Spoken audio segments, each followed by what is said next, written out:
Heavyweight boxing fans, what's the deal? So I'm back with another classic fight, post-fight video. This one was by request. So we're going to go to 1991, the first fight between Razor Ruddock versus Iron Mike, or let me pronounce it how Jimmy Lennon pronounced it, Mighty Mike Tyson during this time for this fight. This was a heavyweight title eliminator fight. Mike Tyson was rated number 1 by the WBA, WBC, and the IBF. Razor Ruddock was rated number 2 by the WBA, WBC, IBF. The real deal, Evander Holyfield, was the champion.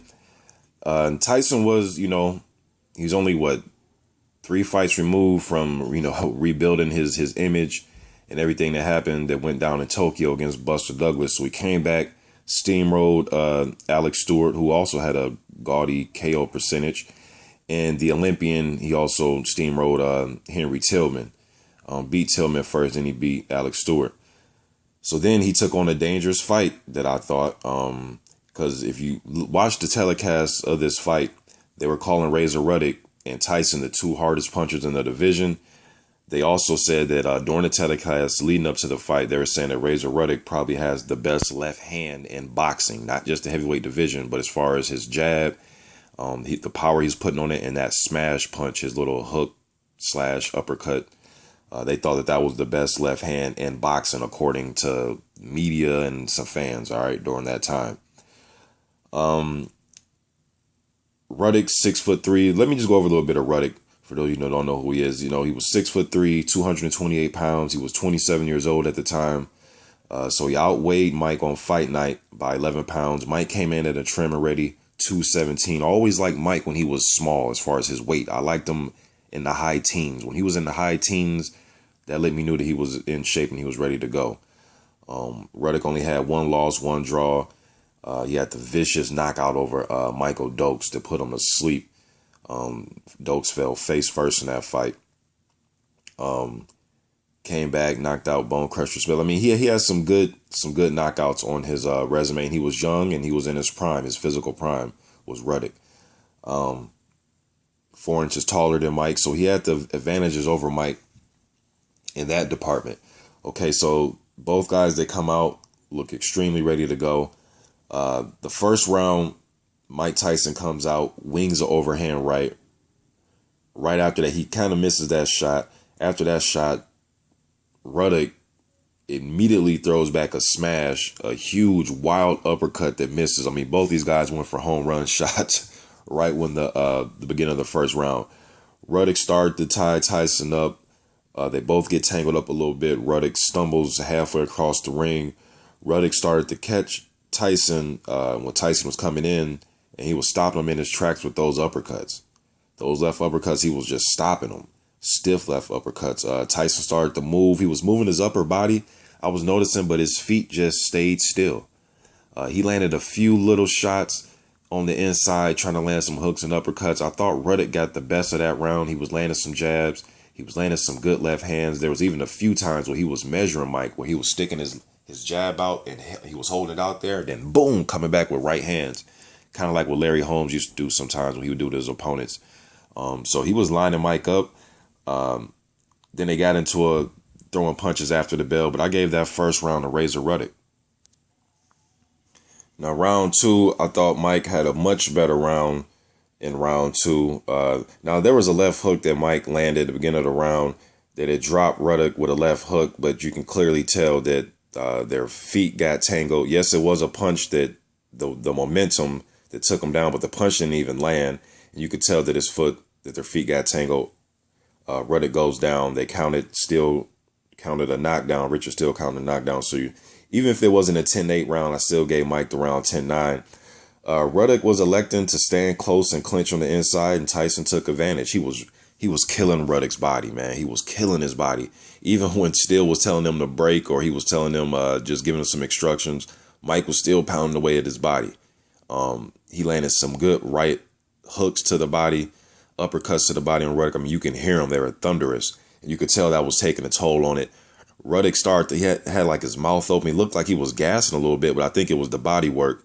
His hands wasn't as up as high as it was in the first round. They were kind of dropping a little bit.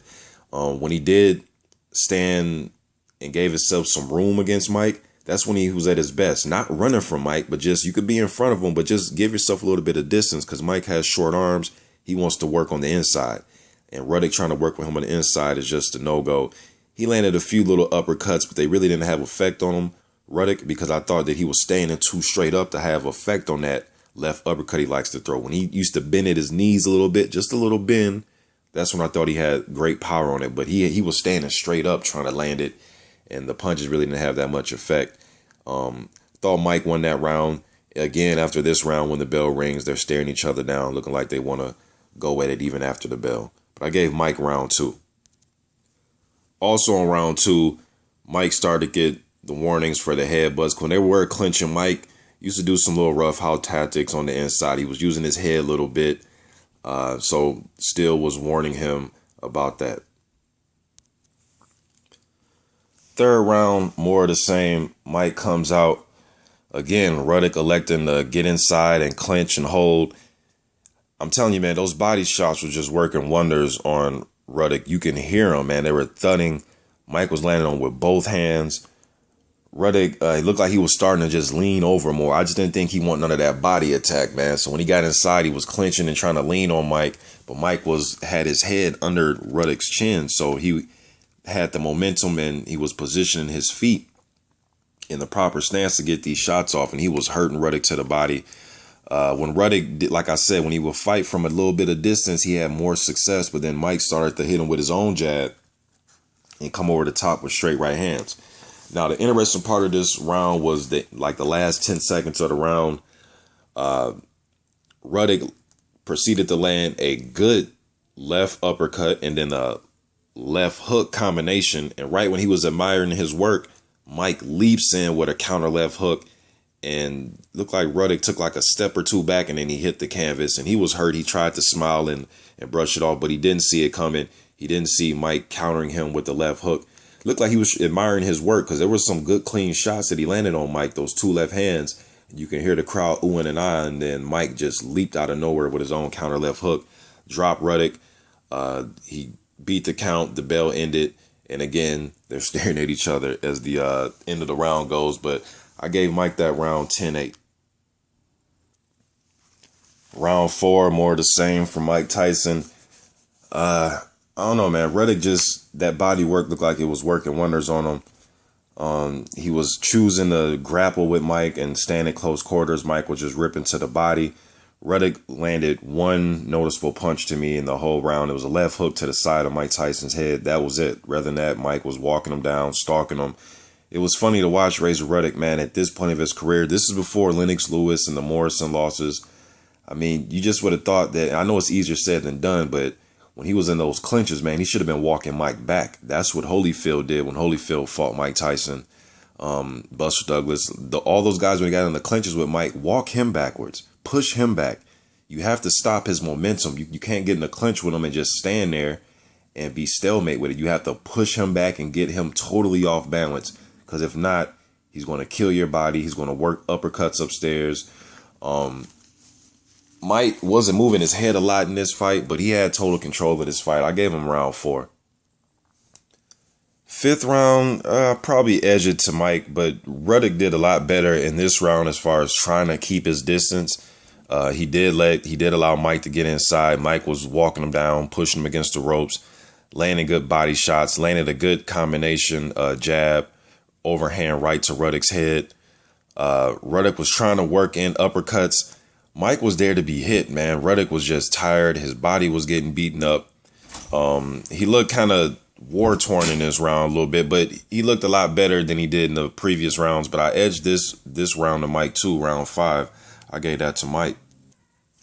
Now, round 6, man. Well, the beginning, like the first 2 minutes and 30 seconds of the round, pretty much the same thing. Ruddock was, first of all, forgot to have a damn 11-inch reach advantage on top of the 4-inch height advantage, and 11 pounds heavier. He wasn't using it all, man. He'll have spurts in the fight, but the first 2 minutes and 30 seconds of the 6th round, more of the same. Ruddock was having a better success when he kept his distance, but Mike was walking him down, chopping him up, landing the better, cleaner shots on the inside. The most memorable part of this round was the last 30 seconds where Ruddock started to really land those left short chopping uppercuts. Then he started to wing them, and he was landing them. He was landing some good right hands. Mike was fighting back, but Mike was getting hit clean, and he was taking the shots. There was one point, like probably 10 seconds left, where Ruddock hits him with a good shot, and Mike kind of taps his chin like, hit me again. And right when he's doing that, boom, Ruddock hits him with another clean shot. Mike tries to fight back. The bell rings, and as Richard's still trying to step between them, Ruddock pushes Mike with both hands. You know what I mean? And Mike was looking at him, staring at him. But exciting last 30 seconds of that 6th round. Some people give it to Ruddock based off the last 30 seconds, but shit, what about the other 2 minutes in 30 seconds or two minutes or so of that fight or of that round that Mike was completely in control? Although Ruddock had his spurt at the end, I still gave Mike that round. Now, if he would have knocked Mike down or made Mike stagger and bounce into the, something really dramatic, maybe you can edge it to him, but I gave Mike that round. Although Ruddock did have an exciting last 30 seconds of the round 6, I still gave Mike the round though. But he was getting Mike's attention. A few times it looked like Mike wanted to clinch after he got hit, and Ruddock wasn't allowing him to clinch, and that's what Ruddock needed to do. He needed to make Mike fight the whole round. Don't give him time to rest on the inside or time to clinch or time to get off 3 or 4 combos and then stop and rest. He needed to fight Mike through Mike trying to rest, kind of like what Joe Frazier did to Corey, where Corey came out and he was landing some power shots and tried to get Frazier's attention. Then he tried to rest. Frazier wasn't allowing it. That's what Ruddock should have tried to do at least, but I still gave Mike round 6. Now, the beginning of round 7, the crowd totally flips on Tyson. The beginning of the round, they're yelling, Razor, Razor, because he did have a really good 6th round. Some of you may be giving him the 6th round, and that's cool, but I thought he just, won the last like 30 seconds of it, but the crowd totally flipped. The beginning of the round, Mike was landing some body shots. Now, throughout the fight, he was landing some borderline low blow body shots. But in the 7th, the crowd started to boo some of those borderline body shots.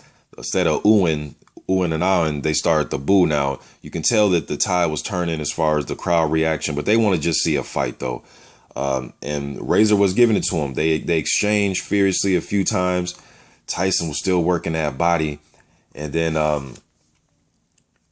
both guys were exchanging big, heavy shots.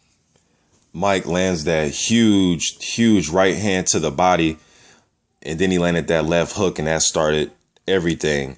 And then that's when Ruddock went flailing into the ropes, and Richard still stepped in. I think Mike landed another right hook, left hook combination as Ruddock was going back, arms flailing everywhere. Had the ropes not been there, he would have fell. He would have went down, man. He would have hit the canvas.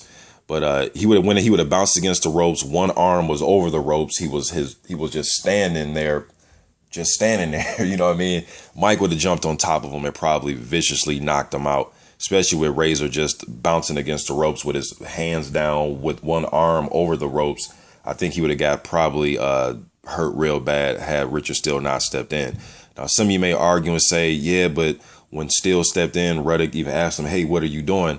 That's fine. That's cool. But it took him like a second or two to know what was going on, really. And you got to take into the fact that when he bounced against the ropes, man, his hands were down. He wasn't trying to move. He just bounced into the ropes with one arm over the rope. But I thought it was a good stoppage. I was cool with it just because I thought Mike was going to destroy him anyways against the ropes. And if the ropes hadn't been there, he would have hit the canvas. You know what I mean? But it was a good round 7. You could tell Mike was trying to set up that left hook because prior to that combination, everything happening with that stoppage, you see Mike trying to work in left hooks, but Ruddock was they were too close, and Ruddock was seeing it coming. He was kind of using his shoulder to deflect the left hooks. And then Mike took a step back, thought about it for a minute, and then went right hook to the body, then came back over with the left hook. He set it up, man. He started to think. And then even before that, I can tell Mike was thinking about the shots he was picking because whenever Razor Ruddock would go upstairs with his smash left hook, uppercut hook, Mike will go downstairs to the body. And then when Razor Ruddock tried to go with the left hook to Mike's body, then Mike would come over the top with his right hook. So Mike started to pick his spots. But damn good fight. It set up the rematch. I'm almost on 15 minutes here. But damn good fight. My post fight to this. I'm out.